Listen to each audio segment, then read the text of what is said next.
안녕하세요. 저는 한국지질자원연구원 포항지질자원실증연구센터장을 맡고 있는 강일모입니다.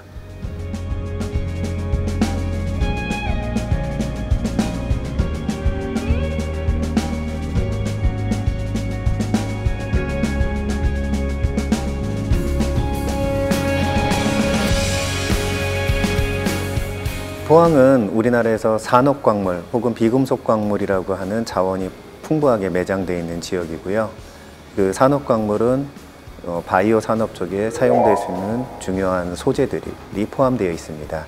특히 이 지역에는 벤토나이트, 제올라이트, 규조토 등은 바이오 산업에서 많이 활용되고 있는 소재이기 때문에 좋은 연구 성과들만 있다 그러면 이 지역 경제에 큰 기여를 할 수 있지 않을까 생각이 듭니다.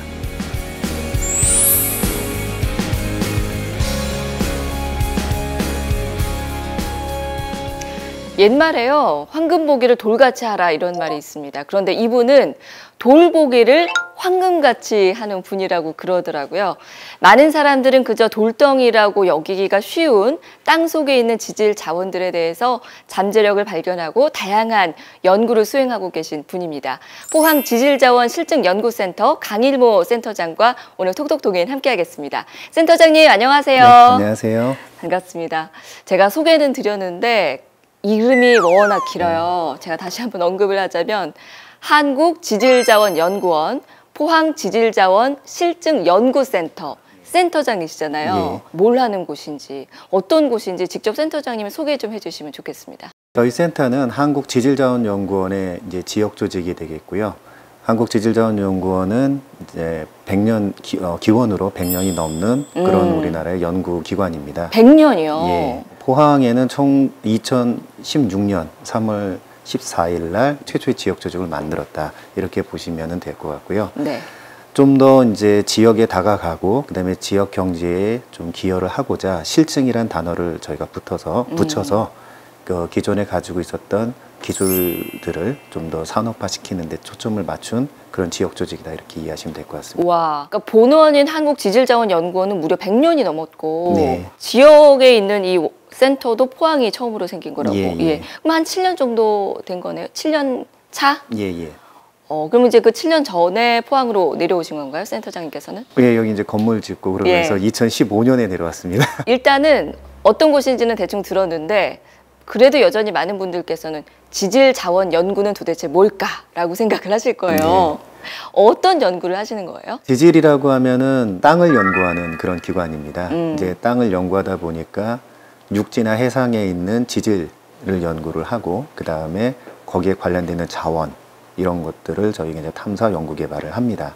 그리고 연관돼서 나가기 때문에 지질 재해, 그 다음에 지구 환경 이런 분야까지 연구해서 조금 거창하게 말씀드리면 지속 가능한 국가의 경제에 이바지할 수 있는 그런 연구를 하고 있고 최근에는 이제 우주도 돌로 돼 있기 때문에 그렇네요. 예, 거기에 있는 연구까지도 이제 수행하기 위해서 많은 준비들을 하고 계십니다. 우리가 생각했을 때 약간 땅 같은 거, 뭐 바다 밑에 있는 예. 땅 이런 것까지 다 포함해서 우주에 있는 땅까지 예. 광범위한 연구를 수행을 하고 계시네요. 예. 그러면 특히 포항실증센터에서 우리 센터장님하고 연구원 분들은 어떤 걸 하고 있는지 좀 구체적으로 듣고 싶어요. 포항은 아무래도 동해안에 있는 그 도시이기 때문에 저희가 탐해 2호라고 하는 국내 유일의 3차원 해저 물리 탐사선이 지금 포항에 입항해 있는 상태입니다. 탐사선, 그러니까 배죠. 예. 예. 그 모항이 포항에 지금 들어와 있고요.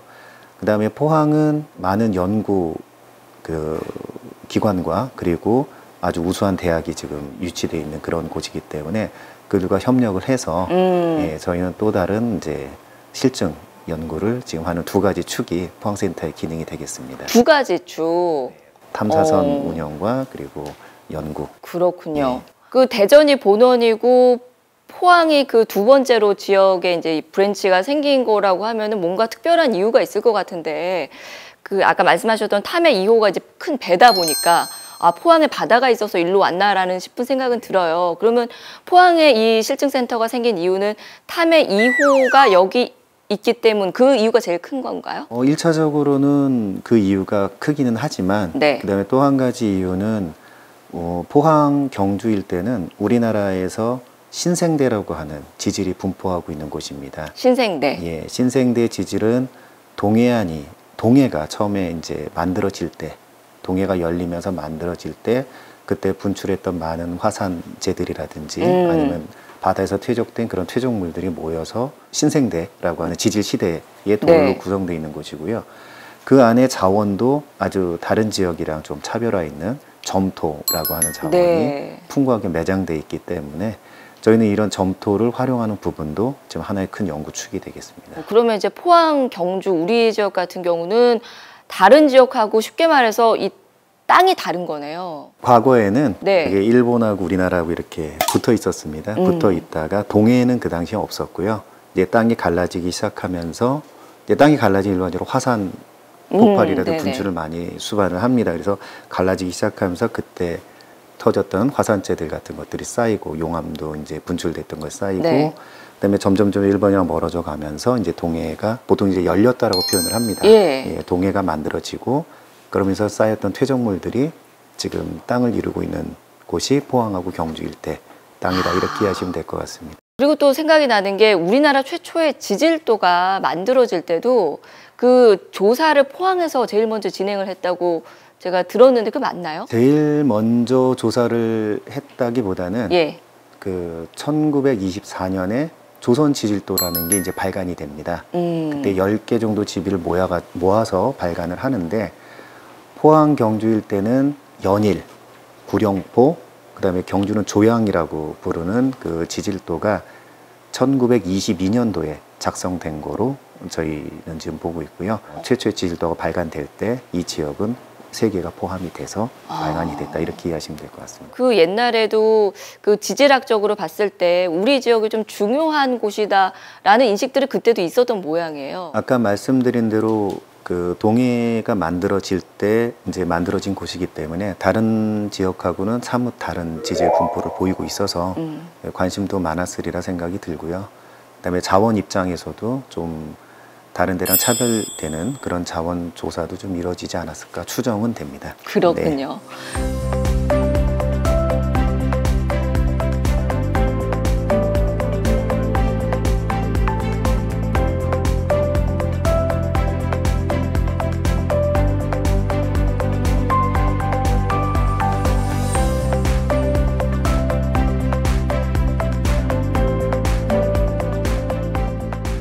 특히 요즘 많이 언급이 되고 있는 이제 벤토나이트하고 또 제올라이트 이야기도 저는 많이 들어서 거기에 대해서 좀 여쭤보고 싶어요. 일단은 광물들도 워낙 많으니까 뭔지 정확하게는 좀 알고 가야 될 것 같아서 네. 센터장님께서 좀 정리를 쉽게 해주시죠. 벤토나이트나 제올라이트는 포항 경주 일대 가장 대표적인 아까 말씀드린 자원이고요. 둘 다 화산재가 땅속에 들어가서 이제 물과 반응을 하면서 만들어진 중요한 점토 자원입니다. 점토. 예, 그래서 점토라고 하는 거는 한자에서는 이제 끈적끈적한 흙이라는 뜻이고요. 우리나라 말로 하면은 뭐 찰흙, 진흙, 예. 예, 이렇게 쉽게 이렇게 이해할 수 있는 그런 상태가 되겠습니다. 만들기 할 때 쓰잖아요. 그 미술 시간에. 네, 예. 그거 똑같은 건가요? 그거랑? 물성이나 이제 성질은 거기서 보고서 표현한 기재한 그런 용어라고 보시면 되고 네. 우리나라 조선왕조실록에도 백점토 이렇게 기재가 되어 있습니다. 그럼 백점토는 도자기 만드는 아주 중요한 자원으로서 실질적으로 조선왕조실록에도 나옵니다. 그러면은 그냥 그런 점토 같은 광물은 우리 지역이 아니라 다른 지역에도 저는 있을 것 같아서요. 그럼 다른 지역에 있는 그런 점토 성질을 가진 광물들하고 우리 지역에 있는 그 벤토나이트하고는 다른 건가요? 광물학적으로는 말씀하신 대로 다르고요. 네. 그다음에 경제적 가치, 활용 부분에서도 다릅니다. 예, 다르고 그다음에 생성되는 기온도 다릅니다. 그렇기 때문에 포항 경주 일대는 다른 지역하고는 좀 차별성이 있다고 말씀드릴 수 있고 벤토나이트 같은 경우는 제일 많이 우리나라에서 활용되고 있는 분야들이 몇 큰 분야들이 있습니다. 네네. 네, 하나는 자동차 엔진을 만들 때 주물을 우리가 만들어서 해야 되는데 그때 모래를 굳히기 위해서는 사실은 풀이 필요하잖아요. 네. 네, 그때 사용하는 어떻게 보면 광물질 풀이 벤토나이트다 이렇게 보시면 돼요. 끈적끈적하니까 그 충분히 예. 가능하겠네요. 네. 그다음에 포스코에서 네. 철광 가루를 만들어서 그걸 이제 용광로에다 집어넣을 때 미분을 내면 아무래도 날아가기 쉬우니까 예. 그거를 이제 아까 말씀드린 붙여서 그 안에 집어넣으면 좀 더 용이하게 집어넣을 수 있고요. 그런 데도 사용이 되고. 이게 끈적끈적하니까 그런 용도로는 아주 안성맞춤일 것 네, 같습니다. 아까 말씀드려서 네. 점토 성질이라고 이렇게 보시면 될 것 같습니다. 네. 그리고 또 제올라이트 얘기도 많이 나와서 제올라이트도 그러면 벤토나이트하고 좀 비슷한 건가요? 제올라이트 같은 경우는 3차원의 그런 망상 구조라고 우리가 얘기를 하는데요. 그런 망상 구조 속에 구멍이나 혹은 이렇게 채널들이 많이 발달되어 있는 그런 물질입니다. 이런 제올라이트들은 여러 이제 필터 종류나 흡착제들로 많이 활용이 되고 있고, 예전에 그 88 담배 같은데요. 뒤에 담배 예. 필터 안에 하얀 돌가루가 들어있었던 적이 있습니다. 그때 그 제올라이트가 이제 니코틴이라든지 이런 것들을 제거해주는 필터 역할을 필터 역할로 실제로 활용된 적이 있고요. 그때 제올라이트가 구룡포에서 산출되던 제올라이트를 활용한 걸로 알고 있습니다. 네, 얼마 전에 이제 후쿠시마 원전 터졌을 때는 네. 일본에서는 그 제올라이트를 방사성 원소를 제거해주는 흡착제로 활용하는 연구들이 많이 진행됐었습니다. 유해 물질을 제거시켜주는 그런 필터의 역할로서 흡착제라고 보통 얘기를 하고요. 네. 방사선 쪽, 그러니까 우리 원전 쪽에서는 제염제라고 얘기를 합니다. 제염제. 예. 그래서 그런 원료로서 우리나라 제올라이트가 상당히 수출을 했던 것으로 알고 있습니다. 중요한 역할들을 해오고 있네요, 제올라이트가. 우리 국내에서도 이제 원전 해체 관련돼서 네. 이제 제올라이트를 많이 연구하시는 분들이 계시고요. 예, 좋은 소재로 그렇게 알고 있습니다. 어쩌면 우리 모두의 안전을 지키는데도 굉장히 중요한 역할을 해줄 수 있겠네요, 제올라이트가요. 그리고 아까 이제 우리가 점토라고 생각하면 쉬운 그 벤토나이트에 대해서도 좀 더 여쭤보고 싶은데요. 그게 이제 끈적끈적한 점토기 때문에 접착제 역할로서 여러 군데서 또 쓰인다고도 말씀을 해주셨고, 그 외에도 굉장히 다양한 범위로 활용이 된다고 하더라고요. 어떻게 또 활용이 되고 있나요? 사실 요즘 이제 바이오 시대잖아요. 네. 예, 바이오 소재로서도 굉장한 가치를 가지고 있다. 저희도 이제 그렇게 보고 있고, 예. 그 연구가 결국 이 지역에 어떻게 보면 바이오 산업의 하나에 좀 기여할 수 있는 부분이지 않을까 그렇게 생각을 하고 있습니다. 바이오 산업이라고 하면은 의약품 말씀하시는 건가요? 예, 의약품 원료로도 활용이 가능한 것으로 지금 저희는 보고 있고, 실제로 미국 약전이나 우리나라 대한약전, 그 다음에 유럽 약전 다 벤토나이트가 기재가 되어 있습니다. 사용될 수 있는 원료로 되어 있는데 우리나라 벤토나이트가 이제 그런 데 사용되기에는 아직까지 예가 없었기 때문에 이제 포항센터에서는 그걸 하나의 연구 주제로 삼아서 그 그러니까 원료 의약품화 시키고, 이를 통해서 그 의학 분야까지 진출할 수 있는 소재화 시키는 그런 작업을 지금 진행을 하고 있습니다. 그러면 벤토나이트를 약으로 만들 수 있으면 먹을 수도 있다는 얘기네요? 네, 먹을 수 있고 바를 수 있도록. 물론 우리가 안전하게 먹고 바를 수 있어야 되기 때문에 물리화학적 특성들을 안전하게 사용할 수 있게끔 가공 처리해 주는 일은 해야 됩니다. 당연히 해야겠죠. 그런 기술들을 개발을 하고 있는 거고요. 다만 좀 구분을 하셔야 되는 거는 식품하고 의약품은 다른 규제를 따르고 있기 때문에 현재로서는 의약품으로 지금 개발을 하고 있고, 식품 쪽에는 식품으로 활용하시는 물질은 아닙니다.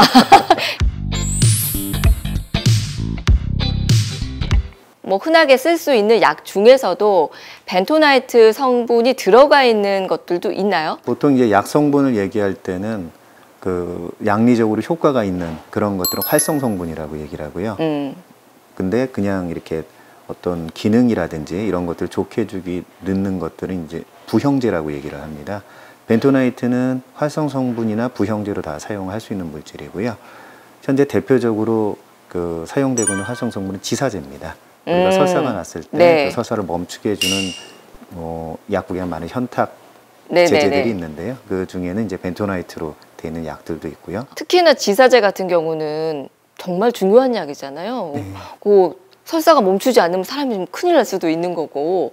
그런데 그 벤토나이트가 몸속에 들어가면 어떤 역할을 해서 그 지사제 역할을 하는 건지도 궁금한데, 기능을 좀 자세히 설명 좀 해주시겠어요? 설사의 원인은 뭐 워낙 다양하기 때문에 제 연구 분야도 아니고 사실 굉장히 어려운 분야입니다. 하지만 한 예를 말씀을 드리면은, 장애 같은 경우에는 위에 점액이라고 하는 게 덮여 있어서 항상 보호를 해주고 있는데, 만약에 이 점액이 벗겨지게 되면은 뭐 많은 독소들이라든지 아니면 뭐 세균 이런 것들이 감염이 일어나서 그 부분이 이제 노출됨으로써 설사라든지 이런 걸 유발을 시킬 수 있습니다. 근데 벤토나이트는 앞서 말씀드린 데 끈적끈적한 성질 그런 것 때문에 도포력이 있어서 그 환부를 가서 막아줌으로써 이제 그 부위에서 더 이상 어떤 병증 같은 것들이 더 일어나지 않도록 완화시켜주고 개선시켜줄 수 있는 그런 용도로 지금 활용되고 있습니다. 또 한 가지는 실제 독소 성분이 있었을 때도 그 독소 성분을 흡착하는 성질이 벤토나이틴이 있기 때문에 흡착을 해서 사람 몸에서 배설시킴으로써 독소를 제거해서 개선시켜주는 그런 역할도 해주고 있습니다. 이런 성질을 잘 활용을 하면은 약이 금방 흡수되는 거를 좀 더 천천히 흡수되는 서방성을 갖게 할 수도 있고요. 그다음에 약이 흡수되는 게 좀 낮은 물질들을 좀 더 잘 흡수될 수 있도록 흡수율을 올려주고 개선시켜주는데도 활용이 될 수가 있습니다. 그다음에 환부가 도포가 일어나는 것을 잘 활용을 하면은 몸 전체에 작용하지 않고 그 특정 환부에서만 작용할 수 있도록도 좀 활용이 가능하기 때문에 저희가 그런 다각적 측면에서 활용할 수 있는 연구를 진행하고 있습니다. 특허를 지금 출원을 했던 내용을 말씀드리면은 많은 분들이 헬리코박터로 이제 고생들을 하시잖아요. 네. 헬리코박터 파이로리균에 의해서 위에 이제 사실 작용만 해주면 되는데 지금 헬리코박터를 걸렸다라고 얘기를 하면은 항생제를 이제 처방을 받고 우리가 이제 그 약을 투여를 하게 됩니다. 근데 항생제는 먹게 되면은 전신에 이제 퍼져서 위까지 가서 이제 작용을 하지만 만약에 위 벽에만 도포가 일어날 수 있다 그러면 전체 항생제가 퍼지지 않고도 그 부위에만 특정적으로 작용할 수 있을 거다 이런 네네. 생각을 가지고서 저희가 항생제를 담아서 실험을 해보니까 실질적으로 작용을 잘 한다 이런 것들을 좀 확인을 하고 그런 것들 좀 더 개선하는 그런 연구들도 지금 진행을 하고 있습니다. 그렇지 않아도 저도 항생제를 먹을 때마다 좀 부담이 됐었거든요. 사실은 몸에 뭐 어느 특정 부위에 작은 염증 때문에 항생제를 먹어야 되는 경우들이 있는데 결국은 그 항생제가 온몸에 작용을 하게 되는 거잖아요. 이 원리를 이용한다면은 그런 부담을 확 줄일 수가 있겠네요. 필요한 부분에만 이 약이 작용이 될 수가 있으니까요. 저희가 이제 그런 연구를 하게 된 동기가 바로 그 부분이고요. 가급적이면은 환자한테 부담을 좀 적게 주고 그다음에 대부분들이 항생제에 대한 부작용 때문에 헬리코박터 같은 경우는 중간에 약을 끊어버리게 되면은 내성균이 또 생기게 됩니다. 그래서 그런 내성균이 생기는 것도 좀 방지를 하고 그다음에 저희가 항생제 종류도 바꿔서 현재 사용하고 있는 항생제에 내성균이 있을 경우에도 작용할 수 있는 그런 또 다른 항생제를 투여할 수 있는 방법. 그러니까 여러 목적에 의해서 사용되지만 저희가 볼 때 아까 맞서 말씀해 주셨던 대로 항생제에 의한 환자의 부담을 줄여주는 게 처음에 이 연구를 했던 그 헬리코박터의 목적 중에 하나였습니다. 그리고 제가 보도를 통해서 봤는데 벤토나이트가 간암 치료제로 쓰이게 된다. 이런 게 나왔더라고요. 그 실제로 간암 치료제가 되나요? 간암 치료제 약을 개발하는 것은 아니고요. 간암 치료제를 담는 전달체 기능을 저희가 개발했다 이렇게 보시면 이해하시는 데 좀 도움이 될 것 같습니다. 그러니까 간암을 직접적으로 치료하는 치료제는 아니고. 네. 현재 저희가 그 시험을 했었던 그 연구를 했었던 그 간암 치료제는 흡수율이 굉장히 낮은 물질이었었습니다. 그 흡수율이 이제 용해도라고 하는 물에 녹는 성질이 좀 낮아서 아무래도 흡수가 좀 덜 되는 물질이었는데 저희가 벤토나이트에 담아서 흡수율을 시험을 해보니까 상당히 개선되는 걸 이제 확인을 했습니다. 처음에 이제 약물이 간암 치료제에 사용하는 아무래도 이슈가 많이 되는 약물을 사용하는 게 좋아서 저희도 이제 그 테스트를 했던 거고요. 거기서 나온 기술을 가지고서 지금은 다양한 약물로 지금 확대를 하고 있습니다. 그래서 아까 약물 전달체 기능 중에서 흡수율 개선 쪽에 하나의 연구 결과다 이렇게 보시면 될 것 같습니다. 그러면 간암 치료 효과를 더 높일 수가 있겠네요. 간암 치료제도 아무래도 항암제다 보니까요. 네. 많은 약을 먹게 되는 거를 좀 줄여주고 그다음에 투여되는 횟수를 좀 줄여준다면 환자의 부담이 좀 덜 하지 않을까. 그러게요. 네. 그리고 말씀하신 대로 이거는 간암뿐만이 아니라 다양한 뭐 질병에서도 적용할 수 있는 부분이 될 것 같고요. 약물에 따라서 결국에는 네. 그 결정이 나는 거기 때문에 다양한 약물들의 시도를 해볼 수 있다는 게 저희가 요즘 얘기하는 이제 플랫폼 기술로서 가치를 갖지 않을까 생각을 하고 있습니다.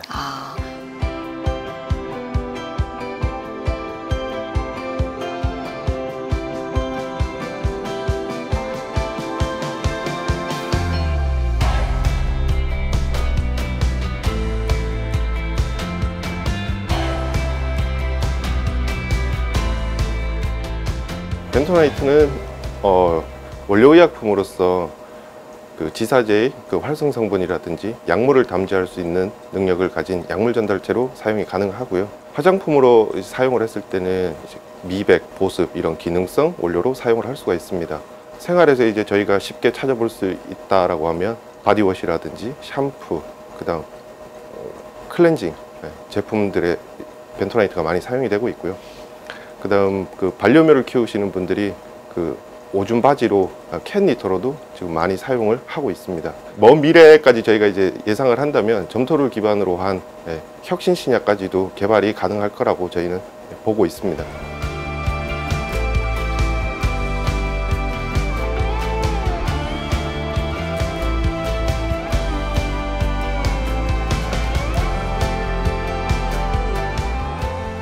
벤토나이트가 우리 지역에서 있었던 거는 뭐 이 지역이 생겨날 때부터 있었을 텐데 사실상 주목을 받은 거는 최근 아닌가요?